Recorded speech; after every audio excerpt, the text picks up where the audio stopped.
Ring normal ring மாதிரி ஒன்று எடுங்க. டிசைன்லாம் எதுவும் வேணாம். இது பாருங்க.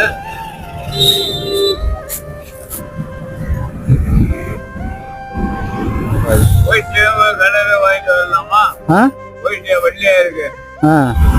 அதான் எவ்வளோ இருக்கும் அது? அதான் எங்கே போய் வாங்குவீங்கன்னு கேட்குறேன். சவுகார்பேட்டில். வியாபாரம் ஓடுதா? செலவுக்கு எவ்வளோ வரும்? இது ஒன்று கொடுங்க. என்ன எவ்வளோ இது? 30 ரூபா.